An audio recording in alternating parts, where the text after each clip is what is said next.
ప్రభునందు ప్రియమైన వాళ్ళారా, మీ అందరికీ క్రిస్మస్ దినముల శుభాకాంక్షలు.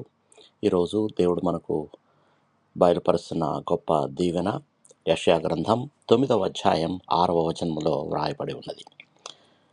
మనకు శిశువు పుట్టెను, మనకు కుమారుడు అనుగ్రహించబడెను.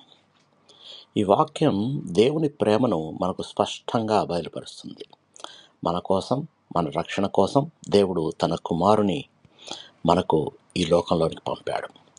ఇది కేవలం ఒక శిశువు పుట్టిన సంఘటన మాత్రమే కాదు, కానీ ఇది దేవుడు మన కొరకు ఏర్పరిచిన రక్షణ ప్రణాళిక ప్రారంభమైన క్షణం. ఈ కుమారుడు అద్భుత సలహాదారుడు, శక్తిమంతుడైన దేవుడు, నిత్యమగు తండ్రి, శాంతి సమాధాన అధిపతి. మన జీవితాల్లో గందరగోళం ఉన్నప్పుడు ఆయన సలహా, మనం బలహీనతలో ఉన్నప్పుడు ఆయన శక్తి, మన ఒంటరితనంలో ఆయన ప్రేమ, మనం కలతలో ఉన్నప్పుడు ఆయన శాంతి, ఇవన్నీ మనకు లభించే వరాలు.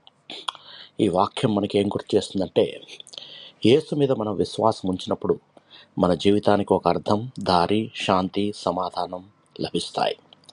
ప్రపంచం ఇవ్వలేని శాంతి దేవుని కుమారుని ద్వారా మనకు అనుగ్రహించబడింది. ప్రార్థన చేసుకుందాం. మమ్మల్ని మిక్కిలిగా ప్రేమించిన మా ప్రియ పరలోకపు తండ్రి, మా కోసం నీ ప్రియ కుమారుడైన యేసుక్రీస్తును మాకు అనుగ్రహించినందుకు మీకు కృతజ్ఞతాస్తుతులు, వందనాలు. ఆయనలో ఉన్న శాంతి, ప్రేమ, రక్షణ మా జీవితాల్లో అనుదినము మాకు లభించినట్లు సహాయం చేయండి. మా హృదయాలు నీ వాక్యంతో నింపి యేసు వెలుగులో నడిచేలా మాకు దారి చూపండి. శక్తిమంతుడైన, శాంతికి అధిపతి అయిన యేసు పరిశుద్ధ నామంలో ప్రార్థించి వేడుకొంచున్నాము తండ్రి, ఆమేన్. మీకు ఎవరికన్నా ప్రార్థన అవసరత ఉంటే నాకు వాట్సాప్ చేయండి, నేను మీ గురించి ప్రార్థిస్తాను. దేవుడు మిమ్మల్ని సమృద్ధిగా దీవించి భద్రపరచునుగాక. ఆమేన్.